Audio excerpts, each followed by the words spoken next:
नमस्कार, मी श्रुती राहुल TV9 विशेष मध्ये आपलं स्वागत करते।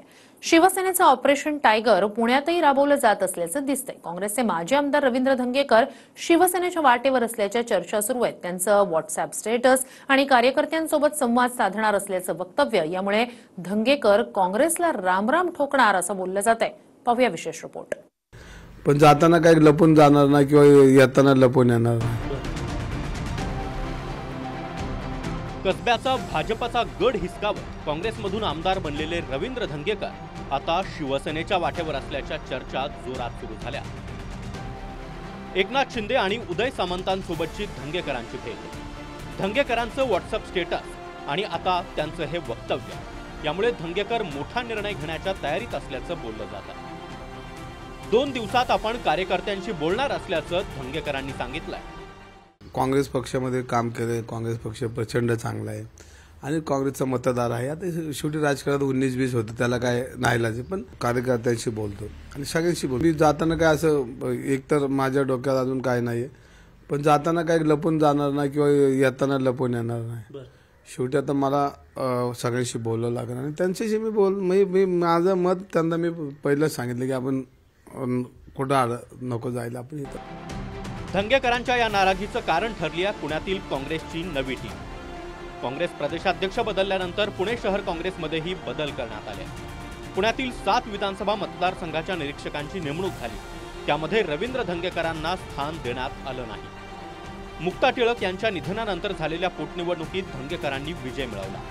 धंगेकर हे पुणे काँग्रेसचा चेहरा बनले होते, मात्र लोकसभा आणि विधानसभा निवडणुकीतील पराभवानंतर धंगेकर बॅकफूटवर आले।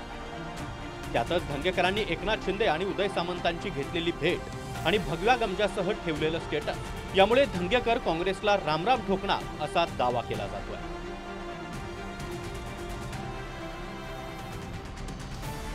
धंगेकरांच्या भगव्या गमजावर धनुष्यबाण आला तर आम्हाला आवडेल असं सूचक वक्तव्य सामंतांनी केलं।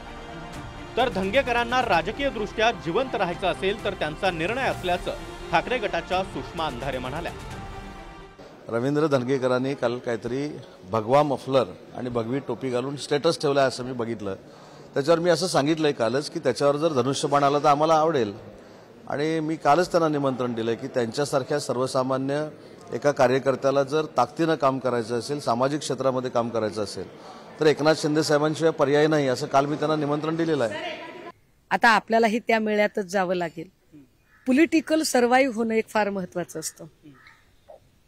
काही लोकांच्यासाठी सोशली करेक्ट राहणं महत्वाचं असतं, काही लोकांसाठी पॉलिटिकल सर्व्हाइव्ह होणं, राजकीय दृष्ट्या जिवंत राहणं महत्वाचं असतं। आता जर या लोकांना राजकीय दृष्ट्या जिवंत राहण्यासाठी जर कुठे मला माहित नाही पण धंगेकरांचं काय ते, पण जर असं कुणाला वाटत असेल तर तो ज्याचा त्याचा प्रश्न आहे। धंगेकरांचं जवळपास ठरल्यात जमाय, मात्र दुसरीकडे धंगेकरांच्या गळ्यातील भगवा हा महाराष्ट्र धर्माची ओळख आहे, त्यामध्ये गैर काहीच नाही असं काँग्रेस प्रदेशाध्यक्ष हर्षवर्धन सपकाळ म्हणाले।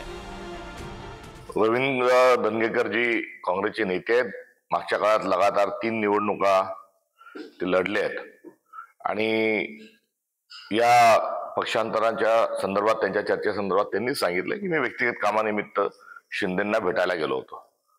इथं पण त्यांनी स्टेटसवर भगवा जो लावलाय तो भगवा ही महाराष्ट्र धर्माची ओळख आहे आणि भगवा जो आहे हा भारताचा एक निशाण आहे, त्यात गैर काही नाही।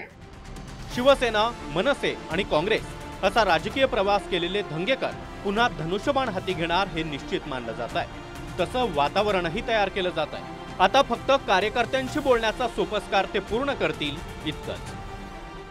आता तरी काँग्रेसमध्ये आहेत आणि 2 दिवसात ते चर्चा करणार याचा अर्थ त्यांचा निर्णय झाला असेल।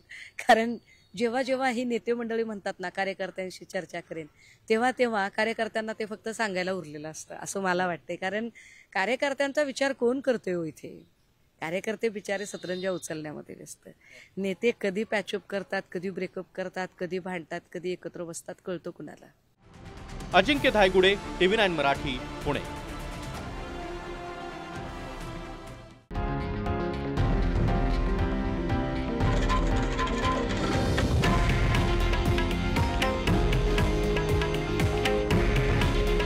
हे आहे देशातील नंबर 1 न्यूज नेटवर्क आणि आपण पाहत आहात TV9 मराठी। काळजी तुमची, हित महाराष्ट्राचं.